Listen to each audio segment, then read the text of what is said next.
El jardín de la casa de mis suegros brillaba con lucecitas de colores colgadas entre los árboles. Era una noche perfecta de sábado, y más de 80 personas habían venido a celebrar el cumpleaños 50 de mi esposo Javier. Yo misma había ayudado a organizar todo el menú, las invitaciones, hasta había contratado al mariachi que ahora tocaba las mañanitas, mientras mi suegra Beatriz sostenía el micrófono. Llevaba 4 años casada con Javier, y aunque mi relación con su madre siempre había sido tensa, pensé que finalmente habíamos encontrado una forma de convivir. ¡Qué ingenua fui! Quiero agradecerles a todos por venir a celebrar a mi hijo, comenzó Beatriz, con esa voz melodramática que usaba en las reuniones familiares. Vestía un traje de 2 piezas color verde esmeralda, que la hacía verse elegante pero intimidante. Ustedes saben lo mucho que amo a mi Javier.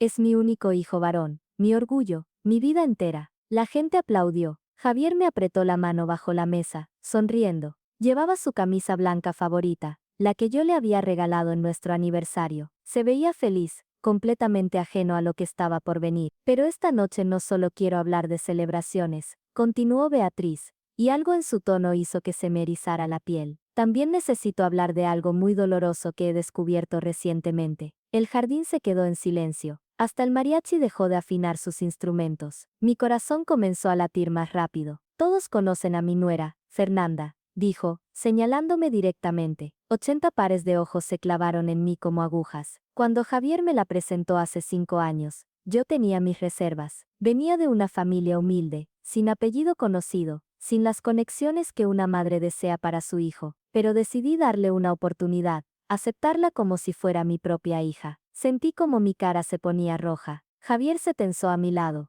Mamá, ¿qué estás haciendo?, murmuró. Déjame terminar, hijo, dijo ella, levantando una mano. Le di acceso a mi casa, a mi vida, a mis cosas más preciadas. La dejé entrar en lugares donde ni siquiera mis propias hermanas pueden entrar. Y así me lo paga. ¿De qué hablas?, pregunté, poniéndome de pie. Mi voz salió más aguda de lo que hubiera querido. Beatriz sacó de su bolso un sobre manila, y lo levantó como si fuera evidencia en un juicio. Hace 3 semanas, noté que faltaban cosas en mi casa. Al principio pensé que estaba olvidando dónde las guardaba. Tengo 58 años, a veces una olvida. Soltó una risa amarga. Pero cuando revisé mi joyero, me di cuenta de la terrible verdad. Las joyas que perteneció a mi madre, que Dios la tenga en su gloria, habían desaparecido. El collar de perlas que ella usó en su boda, el reloj de oro que le regaló mi padre en su 20º aniversario, el anillo con esmeralda, que pensaba heredar a mis nietos. Los murmullos explotaron por todo el jardín. Vi como la tía Guadalupe, la hermana mayor de Beatriz, me miraba con horror. La prima Mónica, que había sido mi dama de honor, se llevó una mano a la boca. Incluso don Roberto, el padre de Javier, frunció el ceño hacia mí. Mamá, no puedes estar insinuando que Fernanda, comenzó Javier, pero su madre lo interrumpió. No estoy insinuando nada, hijo. Tengo pruebas. Abrió el sobre y sacó varios papeles. Estos son recibos de la casa de empeño, el Montepío de oro en el centro, joyas empeñadas en 3 ocasiones diferentes durante las últimas 2 semanas. ¿Y saben de quién es la firma en estos documentos? Extendió los papeles hacia Javier, quien los tomó con manos temblorosas. Vi cómo sus ojos se abrían mientras leía. Cuando me miró, había algo en su expresión que nunca había visto antes. Duda. Fernanda, susurró, y esa palabra sonó como una puñalada. Estos papeles tienen tu nombre, tu firma. Me arranqué los papeles de las manos. Ahí estaba, Fernanda Gutiérrez de Montoya, mi nombre completo, con una firma que se parecía escalofriantemente a la mía. Fechas 8 de noviembre, día de hombre, 15 de noviembre. Artículos: collar de perlas antiguo, reloj de oro para caballero, anillo con piedra preciosa verde. Yo nunca he estado en un Montepío en mi vida, dije, pero mi voz sonaba débil hasta para mis propios oídos. Esto es falso. Alguien falsificó mi firma. Claro que lo negarías, exclamó la tía Guadalupe, poniéndose de pie. Las rateras siempre niegan hasta que las agarran con las manos en la masa. No soy ninguna ratera, grité, sintiendo las lágrimas quemándome en los ojos. Los hechos hablan por sí solos, continuó Beatriz, limpiándose una lágrima perfectamente colocada. Le di mi confianza, le abrí las puertas de mi hogar, y me robó los recuerdos de mi madre muerta. No lo hago por mí, pero necesitaba que todos supieran qué clase de persona es. El jardín era un hervidero de murmullos. Escuchaba fragmentos de conversaciones. Siempre supe que había algo raro en ella. Una cazafortunas desde el principio.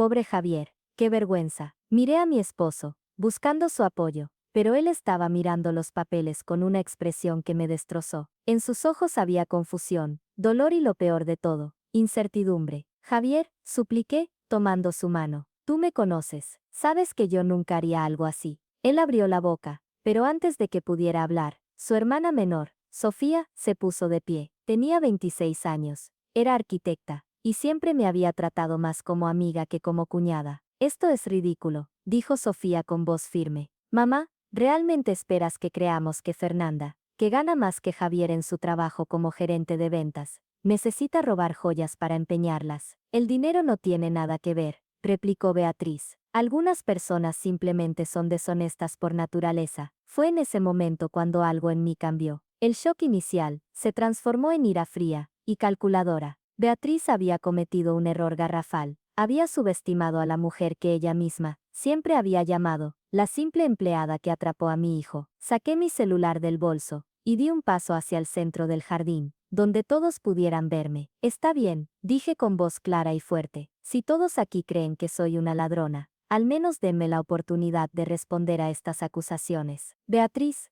¿puedes leer las fechas de esos recibos en voz alta para que todos escuchen? Beatriz pareció sorprendida por mi pedido, pero rápidamente recuperó su compostura triunfal. Con mucho gusto. Primer recibo, 8 de noviembre, empeñado a las 10:30 de la mañana. Collar de perlas antiguo, tasado en 15,000 pesos, prestado 5,000. El 8 de noviembre, repetí en voz alta, mientras buscaba en mi teléfono. Yo estaba en Monterrey. Levanté mi celular mostrando fotos. Esa semana, tuve una capacitación obligatoria de mi empresa sobre nuevas estrategias de mercadeo. Salí de Ciudad de México el domingo 7 en la noche, y regresé el jueves 11. Aquí están las fotos del Hotel Fiesta Inn, donde me hospedé, con fecha y hora. Aquí está mi pase de abordar del avión. Y aquí, deslicé a otra foto. Está mi registro de entrada al curso, firmado todos los días a las 8 de la mañana. Vi como algunas expresiones comenzaban a cambiar en el público. Javier se acercó para ver las fotos más de cerca. Pudiste haber ido antes de tu vuelo.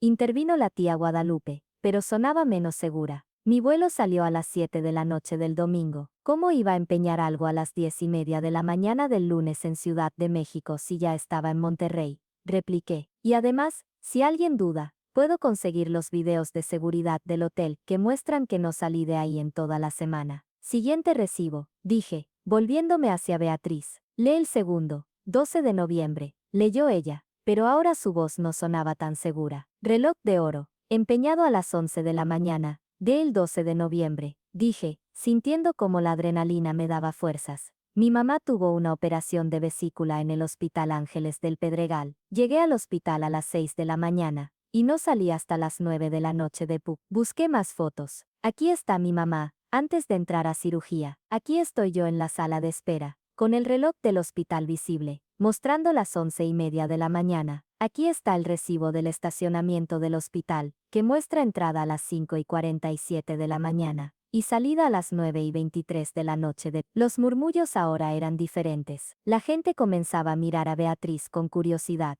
algunos con algo que parecía sospecha. Y el tercero, dije, sintiendo cómo recuperaba el control de la situación. Lee el tercer recibo. Beatriz, 15 de noviembre, murmuró ella. Anillo con esmeralda, empeñado a las 2 de la tarde. Me volví hacia Javier. Amor, ¿dónde estábamos el 15 de noviembre? Vi cómo la memoria iluminaba su rostro. Estábamos en Cuernavaca. Salimos desde las 6 de la mañana, porque querías evitar el tráfico. Fuimos a las grutas de Cacahuamilpa. Exacto, dije, mostrando una avalancha de fotos. Aquí estamos desayunando en la parroquia, a las 8:30 de la mañana. Aquí en las grutas, a las 11 de la mañana. Aquí comiendo en el restaurante, las casas a la 1:30 de la tarde, todas con geolocalización y hora exacta. Y aquí, mostré una selfie de los dos. Estamos en el Jardín Borda, a las 2:15 de la tarde. Exactamente, cuando supuestamente, yo estaba empeñando un anillo en el centro de Ciudad de México. El silencio que siguió fue ensordecedor. Entonces don Roberto, quien había permanecido sentado todo este tiempo, se puso de pie lentamente. Beatriz, dijo con voz grave, ¿qué está pasando aquí? Ella pudo haber falsificado las fotos. Pudo haber, tartamudeó mi suegra, pero ya no parecía la mujer segura de hace unos minutos. Falsificar fotos con geolocalización y manipular recibos de hospital. Pregunté con incredulidad. Beatriz, seamos honestas, ¿quién es más probable que esté mintiendo? Yo, que puedo probar dónde estaba cada minuto de esos días. O tú, que mágicamente tienes recibos con mi firma, pero ninguna explicación de cómo los obtuve sin estar físicamente presente. Sofía se acercó a su madre y le quitó los recibos de las manos. Los examinó de cerca bajo la luz. Mamá, estas firmas se parecen a la firma de Fernanda, pero no son idénticas. Mira aquí, la EPS tiene un trazo diferente. Y aquí, el apellido está escrito de manera más recta. Es como si alguien hubiera calcado una firma,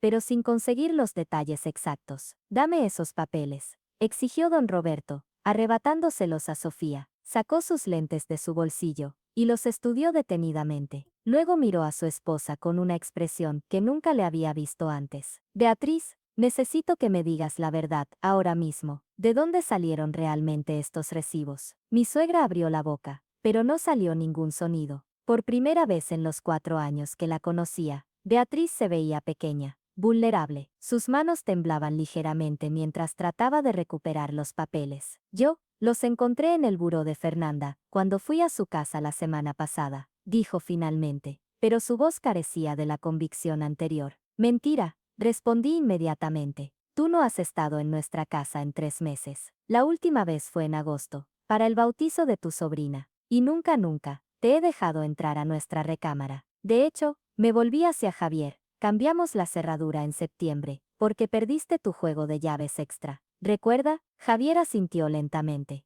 Es verdad, mamá, tú misma nos dijiste que no necesitabas otro juego, que total nunca ibas a nuestra casa sin avisarnos. Beatriz, intervino la tía Guadalupe, y ahora su tono era de preocupación más que de acusación. ¿Qué está pasando? Realmente desaparecieron las joyas de mi madre. Antes de que Beatriz pudiera responder, Sofía habló nuevamente. Tía Guadalupe, hay algo que debo decir, algo que debía haber dicho hace semanas. Pero mamá me pidió que guardara el secreto. Sofía, no, comenzó Beatriz, pero su hija la ignoró. Hace 2 meses, mamá me pidió prestados 50,000 pesos, dijo Sofía, y el jardín volvió a sumirse en un silencio expectante. Me dijo que era para remodelar la cocina, que don Roberto había autorizado el gasto, pero que necesitaba el dinero en efectivo, para conseguir un mejor precio con el constructor. Don Roberto frunció el ceño. Yo nunca autoricé ninguna remodelación. Lo sé, continuó Sofía, porque cuando vine a visitarlos hace 3 semanas,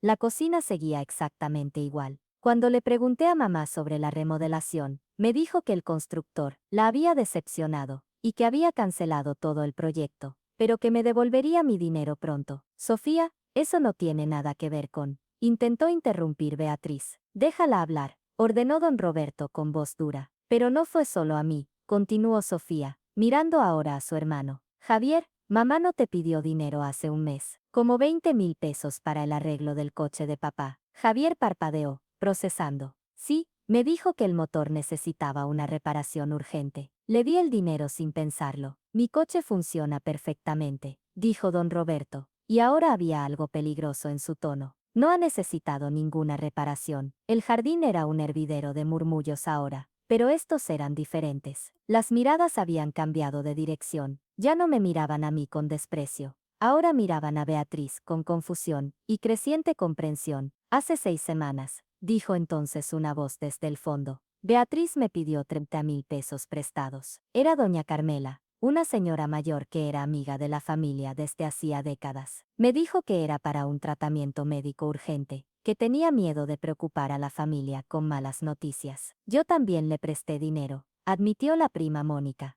Hace como 3 meses, 15,000 pesos para un supuesto regalo sorpresa de aniversario para don Roberto. Esperen, dije, sintiendo cómo las piezas comenzaban a encajar. Beatriz, si todo este dinero que pediste prestado era para gastos legítimos, ¿dónde está? ¿Dónde está la cocina remodelada? ¿Dónde está el coche arreglado? ¿Dónde está el regalo de aniversario? Mi suegra se dejó caer en su silla, y por primera vez, vi lágrimas reales en sus ojos. No las lágrimas calculadas de hace unos minutos, sino lágrimas de verdadero pánico. Mamá, dijo Javier, acercándose a ella, ¿en qué problemas estás metida? Pero fue don Roberto quien hizo la pregunta que cambió todo. Beatriz, ¿Cuánto le debes a las tandas? El rostro de mi suegra se descompuso completamente. Roberto, yo, comenzó Beatriz, pero las palabras se le atascaban en la garganta. Don Roberto se sentó pesadamente junto a ella, de repente viéndose mucho mayor de sus 62 años. ¿Cuánto, Beatriz, cuánto le debes a las tandas? Para quienes no están familiarizados con el término, las tandas son un sistema informal de ahorro común en México. Un grupo de personas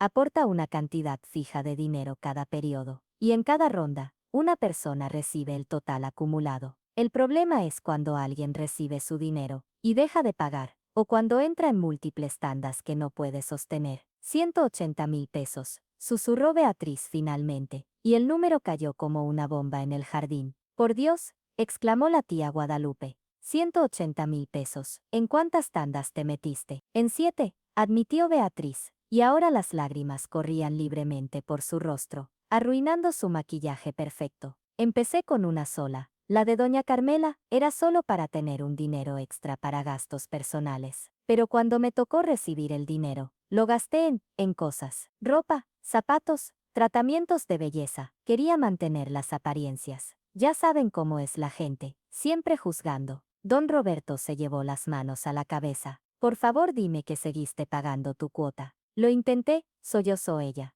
Pero era mucho dinero cada quincena. Entonces pensé que podía meterme a otra tanda, recibir ese dinero y usarlo para pagar la primera. Pero luego me metí a otra. Y a otra, un esquema Ponzi personal, murmuré, y Sofía sintió con tristeza. Cuando la cosa se salió de control, entré en pánico, continuó Beatriz. Doña Carmela y las otras señoras empezaron a presionarme. Me amenazaron con decirle a Roberto, con exponerme frente a toda la familia. No sabía qué hacer. Entonces empeñaste las joyas de mi madre, dijo don Roberto, y no era una pregunta. Beatriz asintió miserablemente. Pensé que podía recuperarlas rápido, solo necesitaba un poco de tiempo para reunir el dinero. Pero cuando Roberto preguntó por el collar de perlas hace 2 semanas, porque quería enseñárselo a su hermana que estaba de visita, entré en pánico total, y decidiste culparme. Terminé la frase por ella. Falsificaste mi firma en los recibos del Montepío, y montaste todo este show, para destruir mi reputación, antes de que alguien descubriera la verdad. No iba a ser permanente, se defendió débilmente Beatriz. Solo necesitaba tiempo. Iba a encontrar las joyas después. Decir que había sido un malentendido. Un malentendido. Exploté, ya sin poder contener mi furia. Ibas a dejar que toda esta gente pensara que soy una ladrona. Ibas a destruir mi matrimonio, mi vida, solo para ganar tiempo para tus deudas de las malditas tandas. Yo, lo siento, murmuró ella, pero las disculpas sonaban huecas. Javier estaba de pie entre nosotras dos, viéndose completamente perdido. Mamá, ¿cómo pudiste? Fernanda es mi esposa. ¿Cómo pudiste intentar destruirla así? Porque tiene todo lo que yo no tuve. Estalló finalmente Beatriz, y ahora había veneno en su voz. Tiene educación, tiene carrera, tiene independencia. No necesita de un hombre para sobrevivir. Yo me casé a los 20 años, porque era lo que se esperaba de mí. Nunca trabajé, nunca tuve mi propio dinero. Todo lo que tengo, todo lo que soy, depende de Roberto, y de mantener las apariencias en esta familia. Fue una confesión brutal y honesta,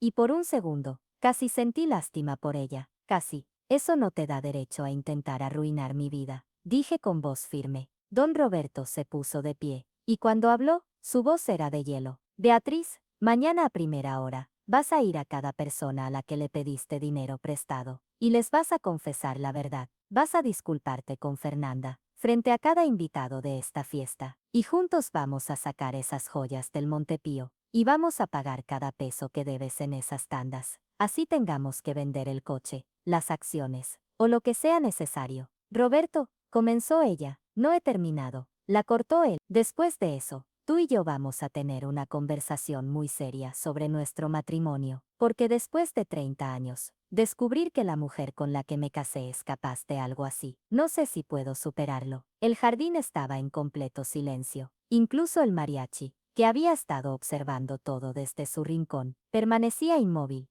Entonces Sofía habló. Mamá, hay algo más que debes saber. Hace una semana, cuando estaba ayudándote a limpiar tu closet, encontré los recibos del Montepío en tu bolso. No vi los detalles, pero vi que eran del Montepío y tenían fechas recientes. Por eso cuando esta noche comenzaste con tu teatro, supe que algo no cuadraba. ¿Sabías y no dijiste nada? Preguntó Javier, incrédulo. No estaba segura de qué significaba, explicó Sofía, y no quería hacer acusaciones sin pruebas. Pero cuando Fernanda comenzó a mostrar sus coartadas, supe que tenía que ayudar. Me acerqué a Sofía, y la abracé. Gracias, le susurré. Gracias por creer en mí. La fiesta terminó poco después de las revelaciones. Los invitados se fueron en grupos pequeños, algunos murmurando, otros simplemente incómodos. Muchos se acercaron a disculparse conmigo antes de irse. Don Roberto se quedó en el jardín, sentado solo con una botella de tequila, viendo las luces decorativas, como si pudieran darle respuestas. Javier y yo manejamos a casa en silencio. Cuando finalmente llegamos, él estacionó el coche, pero ninguno de los dos se movió para salir. Casi dudé de ti,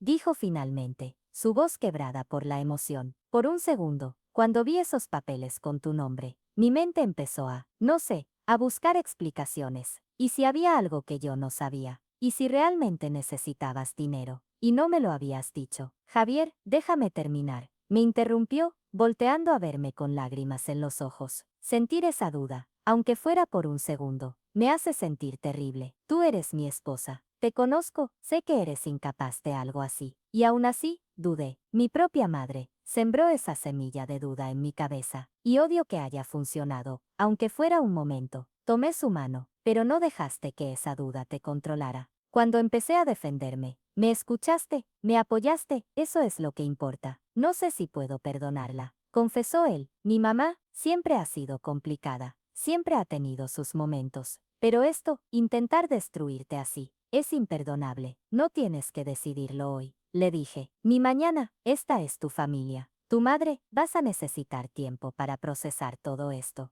Esa noche no dormí. Cada vez que cerraba los ojos, veía las caras de todos esos invitados, mirándome como si fuera una criminal. Había ganado la batalla, había probado mi inocencia, pero algo en mí se había roto. La seguridad de pertenecer a una familia, la ilusión de ser aceptada, se había hecho añicos. A las 3 de la mañana, mi teléfono sonó. Era Sofía. No puedo dormir, dijo cuando contesté. Sigo pensando en todo lo que pasó. Yo también, admití. Quiero que sepas algo, continuó ella. Lo que hizo mi mamá fue horrible, imperdonable, pero también quiero que sepas que tú eres mi familia. No porque te hayas casado con mi hermano, sino porque en estos 4 años, has sido más hermana para mí, de lo que mi propia madre ha sido. Esas palabras me hicieron llorar por primera vez desde la fiesta. Gracias, Sophie. No sabes cuánto significa eso para mí. Mañana voy a acompañarte a donde necesites ir, dijo ella con determinación. Si quieres ir a la casa de mis padres, para confrontar a mi mamá, si quieres ir a la casa de empeño, para verificar los recibos originales,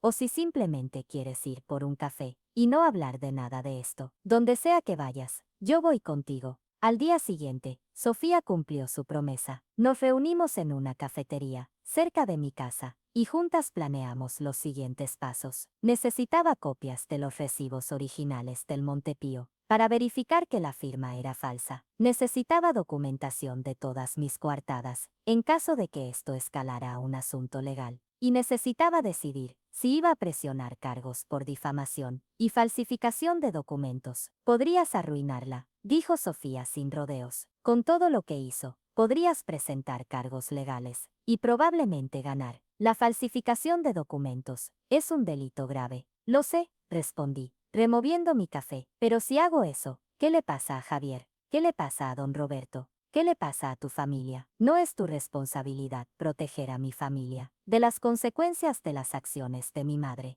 replicó Sofía con firmeza. Tenía razón, pero aún así, la decisión no era simple. Entré a la sala con el corazón acelerado. La casa se sentía distinta, más silenciosa, más vacía. Beatriz estaba sentada en el sofá, sen maquilladen, usando un suéter pegue simples, que eu nunca tiña visto nela. Hannah parecía a muller impecable, e dominante da festa, parecía cansada. Don Roberto non ficou, apenas fechou a porta, e nos deixou sosiñas. Gracias por venir, dijo Beatriz, sin levantar la mirada. Me senté frente a ella, mantendo cierta distancia. No vine por cortesía, vine por cierre. Él asintió lentamente. Lo sé, y te lo debo. Hube un silencio pesado. Beatriz respiró. Ufundo varias veces antes de conseguir falar. Toda mi vida tuve miedo, comenzó. Miedo de no ser suficiente, de que me dejaran atrás, de perder el lugar que creí que me pertenecía. Cuando llegaste tú, ese miedo se convirtió en rabia. Eso no justifica lo que hiciste, respondí con firmeza. No, no lo justifica, admitió, pero explica por qué fui capaz de hacerlo. Me miró por primera vez a los ojos. Estaban rojos, inflamados. Cuando vi que Javier te escuchaba más a ti que a mí, sentí que desaparecía, que ya no tenía control de nada. Y entonces las deudas, las mentiras, las tandas, todo se juntó. Entré en pánico y decidiste destruirme, dije, delante de toda la familia. Delante de amigos, delante del hombre que amo. Beatriz bajó la cabeza. Pensé que si todos dudaban de ti, Javier también lo haría, y que entonces volvería a mí. ¿Te das cuenta de lo enfermo que suena eso? Pregunté, sin alzar la voz. Sí, susurró. Ahora sí. Respiré profundo. Tu miedo casi. Me cuesta mi matrimonio, mi reputación y mi paz. Yo podría denunciarte. Podría llevar esto a lo legal. Y no perdería. Tú lo sabes. Asintió. Lo sé, y si decides hacerlo, no me defenderé. Pero no vine a amenazarte, continué. Vine a dejar algo claro. Me incliné un poco hacia adelante. Nunca más vuelvas a mentir sobre mí. Nunca más intentes poner a mi esposo en mi contra. Nunca más uses el amor de una madre como excusa para controlar. No lo haré, dijo rápidamente. Te lo juro, no quiero juramentos, respondí. Quiero límites. Beatriz tragó saliva. A partir de hoy, continué, nuestra relación será distante, respetuosa, pero distante. Yo no te debo confianza, y tú no tienes derecho a mi intimidad, ni a mi matrimonio. Lo acepto, dijo, con la voz quebrada. Y, lo siento, de verdad, la miré por unos segundos. No sentí victoria, sentí alivio. Me levanté. Esto no es perdón, le dije, es cierre. El perdón, si llega, será con el tiempo, o este tal vez nunca, y eso también es válido. Antes de salir, Beatriz habló de nuevo. Fernanda, cuida a mi hijo. Yo no supe hacerlo sin dañarlo. Me detuve en la puerta. Eso es algo que él y yo hacemos juntos, respondí, sin control, sin miedo. Salí de la casa con una sensación extraña, como si me quitara un peso que había cargado por años. Esa noche, Javier y yo caminamos en silencio por el parque cerca de casa, las manos entrelazadas. Estoy orgulloso de ti, dijo finalmente, por no convertirte en lo que ella esperaba, por defenderte sin destruirte. Y yo estoy orgullosa de ti, respondí, por haberme elegido cuando más importaba. Nos sentamos en una banca. Nuestra familia ya no será la misma, dijo él. No, respondí, será más honesta. Meses después, la vida siguió. No perfecta, pero más ligera. Algunas relaciones cambiaron, otras se rompieron, y algunas nuevas se fortalecieron. Pero yo aprendí algo que nadie me puede quitar. Cuando una mujer se defiende con la verdad, el escándalo dura una noche, pero la dignidad dura toda la vida.